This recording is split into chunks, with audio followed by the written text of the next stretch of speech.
Movie के कुछ scenes बड़ा आइकॉनिक होते हैं ना। मतलब जैसे ही हम बोले कि शाहरुख खान और हॉस्पिटल का बिस्तर, जैसे ही ये सुने हम सीधे पहुंच जाए कहाँ, कल हो ना हो के उस लास्ट सीन में, जहाँ पे सब गमगीन है, हर कोई कि शाहरुख खान जा रहा है, अमन मर रहा है। पर तभी उसी हालत में भी शाहरुख खान नैना को हंसाने का ट्राई करता है। उफ, मतलब कुछ सीन्स की बात ही कुछ और होती है। नहीं माया? माया सो गई क्या? यार बाबा, इस टाइम पे ऐसी मूवी के बारे में कौन बात करता है? प्लीज सो जाओ ना। ये बात है रात के 2 बजे की, जब माया और वियान किसी पार्टी से घर लौटे थे और थके हारे अपने बिस्तर में थे और सोने की तैयारी में थे। माया एज ऑलवेज ठंड से बचने के लिए वियान को कस के लपेट के सो गई थी, और साथ में वियान वही सारी मूवीज की बातें, टेक्निकलिटीज की रातें और कहीं ना कहीं स्टोरी टेलिंग की बात, वो सारी बातों का पिटारा खोल के बैठा था। वैसे वियान की बात करें तो वो भी कुछ कम जादूगर नहीं था। कुछ ही मिनटों में शब्दों के ताने बाने वो ऐसे बुनता था कि वो सुनने वाला हो या देखने वाला हो, एक ही पल में किसी और जहां में चला जाता था। वो जादू था अपने वियान का, सारे उसके फैन इंक्लूडिंग माया। वैसे पूरा जहां वियान की आवाज का कायल था, पर माया माया उस वियान की स्टोरी टेलिंग की और शब्दों को कितनी बेहतरीन तरह से यूज करने की उस कला की, उसमें घायल थी। शायद इसी कारण से इतनी रात गए वो सारी टेक्निकल बातें, कल होना हो की रातें वो आराम से सुन रही थी। पर किसने सोचा था कि वही सीन उनकी जिंदगी का रियल लाइफ सीन बनेगा। आने वाले दिनों में वियान शाहरुख खान की जगह लेगा और हॉस्पिटल के उस बिस्तर में लेटा होगा। किसने सोचा था? हॉस्पिटल के उस रूम का माहौल अब कुछ ज्यादा ही भारी हो रहा था।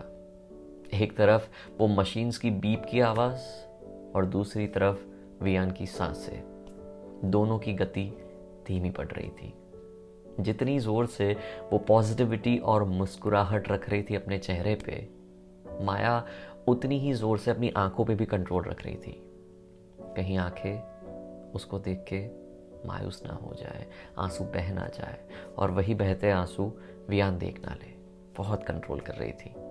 तभी वियान की आंखें खुली, थोड़ा सा ब्लरी, थोड़ा सा क्योटिक, पर बहुत ही खूबसूरत सा वो समा, क्योंकि उसके बिल्कुल बाजू में हाथ थाम के बैठी थी उसकी प्यारी माया। माया को ऐसे देख वियान अपने ही अंदाज में तुरंत बोल उठा, हे व्हाट हैपेंड? अरे यार, आई विल बी फाइन। ऐसे थोड़ी रोते हैं यार।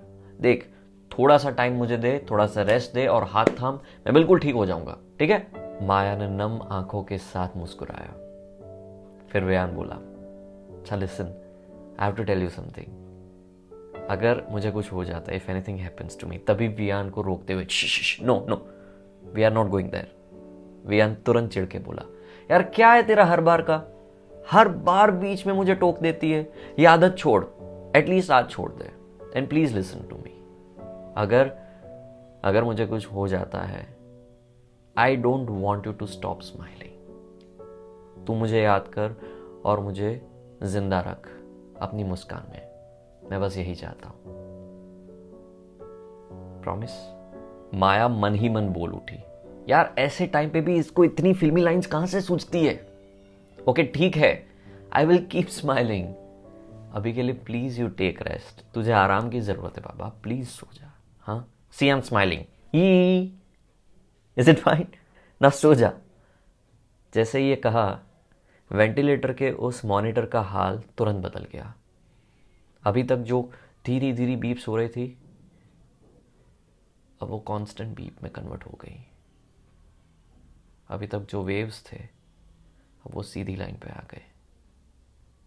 उस कमरे में मरती सी मुस्कान, बहते हुए आंसू और फिर भी जिंदा रखने वाला साथ, बस ये तीनों चीज थे।